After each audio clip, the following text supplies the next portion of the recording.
Good morning. स्वागत है आप सभी का सेलेस क्लासेस के इस प्लेटफॉर्म पर। तो डेली न्यूज एनालिसिस के कड़ी में हम सभी एक बार फिर से मुखातिब होने हेतु तैयार हो चुके हैं। आज की कड़ी में महत्वपूर्ण खबरों का सिलसिला शुरू होता है। दो महत्वपूर्ण खबरें हैं, फटाफट के अंदाज में हम सभी लोग उन दोनों खबरों पर ध्यान दौड़ा लेते हैं।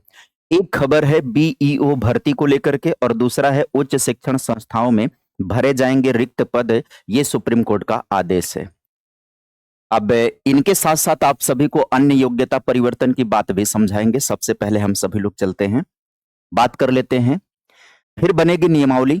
बीईओ भर्ती में अभी भी समय है, लेकिन ये ज्यादा समय नहीं है। अब जो बेसिक शिक्षा विभाग के अंदर जो ये वैकेंसी आती है, खंड शिक्षा अधिकारी के नाम से ये वैकेंसी होती है। बीईओ खंड शिक्षा अधिकारी जिसको बोला जाता है, ये नियमावली नए सिरे से बनाई जाएगी। शिक्षा निदेशालय ने नियमावली में संशोधन का प्रस्ताव भेजा था, जिस पर शासन ने संशोधन के बजाय नए सिरे से नियमावली बनाने के निर्देश दिए हैं। ऐसे में अभ्यर्थियों का बीईओ का थोड़ा सा इंतजार समय बढ़ना तय है। पिछले साल बेसिक शिक्षा विभाग की ओर से जारी उत्तर प्रदेश शैक्षिक सेवा संशोधित नियमावली 1992 में बीईओ भर्ती के लिए शैक्षिक योग्यता से समकक्षता शब्द को हटा दिया गया था। पहले नियमावली में किसी विश्वविद्यालय से स्नातकोत्तर उपाधि या समकक्ष मान्यता प्राप्त उपाधि धारक अभ्यर्थी आवेदन के लिए अर्ह थे। संशोधन के बाद किसी विश्वविद्यालय या मानित विश्वविद्यालय या संस्था से स्नातकोत्तर उपाधि धारक अभ्यर्थी को ही आवेदन के योग्य माना गया। यही नहीं, अधिमानी अर्हता एलटी डिप्लोमा को भी हटा दिया गया था, यानी कि बीएड वगैरह को भी हटा दिया गया था। पहले शिक्षा विभाग का एलटी डिप्लोमा, बीटीसी, बीएड या किसी विश्वविद्यालय की कोई भी समकक्ष उपाधि को मान्य किया गया था। हालांकि संशोधित नियमावली में अन्य बातों को के समान होने पर भी सीधी भर्ती के मामले में ऐसे अभ्यर्थी को अधिमान दिया जाएगा जिसने एनसीटीई से मान्यता प्राप्त संस्थान से स्नातक और संशोधन करते हुए भर्ती का शुरू। देखो ध्यान से समझो आप, यहां पर ये योग्यता अब क्या हो जाएगी। देखो बीएड रहेगा, बीएड को जो हटा दिया गया था केवल स्नातकोत्तर कर दिया गया था, तो अब इसमें नियमावली में संशोधन होगा और खंड शिक्षा अधिकारी बनने के लिए बीएड को माना जाएगा। तो एक तो ये कंफर्म है, दूसरी ये है कि नोटिफिकेशन कब तक आ सकता है। तो यहाँ पर 300 से अधिक पदों पर वैकेंसी आएगी। वर्तमान में 140 से अधिक पद खाली हैं, लेकिन 31 मार्च तक 62 लोग और रिटायर हो जाएंगे। और इस तरीके से भविष्य में जो भी रिटायरमेंट 2-4 महीने बाद होने वाला है, उन सभी का आंकड़ा मांग करके या नोटिफिकेशन रिलीज किया जाएगा। तो बीईओ की भर्ती अब कब तक संभावित लग रही है, तो अब ये भर्ती मार्च के बाद संभावित लग रही है। तो मार्च के बाद इसमें संभावना बन रही है। अब देखा जाए कि क्या दोबारा से डीएलएड वगैरह को इसमें वापस से मौका दिया जाता है, ये समय की बात है। लेकिन बीएड को तो निश्चित तौर पर मौका मिलेगा ही मिलेगा। पहले डीएलएड वाले भी थे, अभी क्या है कि उसको हटाया गया था संशोधन के बाद। अब दोबारा से नियमावली तैयार हो रही है, तो अब नियमावली में देखा जाए कि क्या योग्यता ये डिसाइड करते हैं। आगे बात कर लेते हैं। सरकारी व निजी उच्च शिक्षण संस्थानों में 4 माह में भरे सभी खाली पद, ये सुप्रीम कोर्ट का निर्णय आया है, आदेश आया, एक तरीके से दिशा निर्देश कह लीजिए।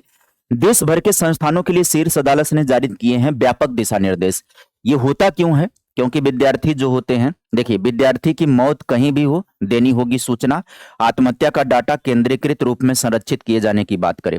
किसी छात्र ने परीक्षा, देखो कोई छात्र परीक्षा नहीं दे पाया, कोई छात्र रोजगार नहीं पाया, तो ये तमाम कारण से आत्महत्या यानी सुसाइड बढ़ गया था। जैसे किसानों के सुसाइड की ग्राफ जो है वो बढ़ गया है, उसी तरीके से छात्रों के भी सुसाइड का ग्राफ बढ़ चुका है इस सरकार के अंदर। अब इसका मेन वजह यह है कि नौकरियों में अवसर कम दिया जा रहा है या सरकारी सेक्टर में नौकरियां नहीं दी जा रही हैं। तो इसको लेकर के सुप्रीम कोर्ट ने सीधे दिशा निर्देश दे दिया है कि अहम आदेश देते हुए कहा कि सरकारी और निजी उच्च शिक्षण संस्थाओं में सभी रिक्त शिक्षण व गैर शैक्षणिक पदों को 4 महीने के भीतर भरा जाए। शीर्ष अदालत ने विद्यार्थी हित में देश भर के सभी उच्च शिक्षण संस्थानों के लिए बृहस्पतिवार को व्यापक दिशा निर्देश जारी किए। इसमें किसी विद्यार्थी की आत्महत्या या अप्राकृतिक मृत्यु की सूचना पुलिस को देना शामिल है। जस्टिस जेबी पारदीवाला ने और जस्टिस महादेवन की पीठ ने कहा कि उच्च शिक्षण संस्थाओं में समग्र रूप से सुरक्षित, समान समावेशी और शिक्षा का अनुकूल वातावरण होना चाहिए।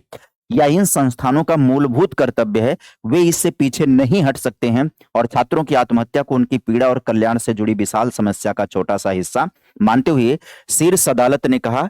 अब यहां पर देखो सीधी सीधी बात है कि जितने भी रिक्त पद हैं चाहे वो शैक्षणिक पद हो चाहे गैर शैक्षणिक पद हो, सभी को 4 महीने के भीतर भरने के निर्देश दिए गए हैं सुप्रीम कोर्ट के द्वारा सरकार को।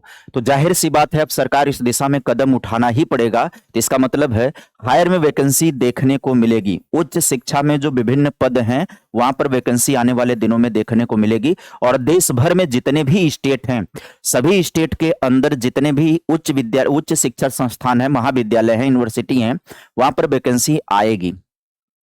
और इसमें जितने भी लोग योग्यता रखते हैं उन सभी के लिए अवसर मिलने वाला है, यानी असिस्टेंट प्रोफेसर बनने का अवसर मिलेगा जिनके पास भी नेट या पीएचडी होगा। और अन्य जो कर्मचारी हैं, अन्य जैसे क्लर्क ग्रेड से लेकर के चपरासी से लेकर के लाइब्रेरियन से लेकर के सभी पद भी आएंगे। तो एक अवसर मिलने जा रहा है। यहां पर बात कर ले इलाहाबाद विश्वविद्यालय में 19 तारीख से शुरू होंगे पीएचडी के साक्षात्कार। ध्यान दीजिए, इलाहाबाद विश्वविद्यालय कैंपस की 534 और कॉलेजों की 339 सीटों पर होंगे प्रवेश। और इसको लेकर के 19 जनवरी से नियमित शिक्षण कार्य प्रारंभ होगा। इसके साथ ही शैक्षणिक सत्र 25-26 के लिए पीएचडी प्रवेश प्रक्रिया के दूसरे चरण यानी कि साक्षात्कार लेवल 2 की प्रक्रिया भी शुरू होने जा रही। कई विषयों के लिए साक्षात्कार की तिथियां घोषित कर दी गई हैं, जबकि शेष विषयों की तिथियां शीघ्र जारी की जाएंगी। इसमें कौन लोग शामिल होंगे? जिन लोगों ने पहले से आवेदन कर रखा है, पहले चरण की परीक्षा हो चुकी है, दूसरे चरण में वो जाएंगे और इंटरव्यू देकर के पीएचडी में प्रवेश अपना सुनिश्चित करवाएंगे। फिलहाल आज के लिए खबरों का सेशन यहीं पर समाप्त करेंगे। जैसे ही कोई नया अपडेट आता है एक बार फिर से आप सभी लोगों के सामने आएंगे। डेली इस तरीके की न्यूज एनालिसिस आप सभी को मिलेगी सेलेस क्लासेस की इस प्लेटफॉर्म पर। तो कृपया जितने भी लोग नए होंगे चैनल को सब्सक्राइब कर देंगे, वीडियो को लाइक कर देंगे, अपने हित मित्रों तक वीडियो को शेयर कर देंगे। तो आज के लिए फिलहाल इतना ही। Bye bye, take care, thank you.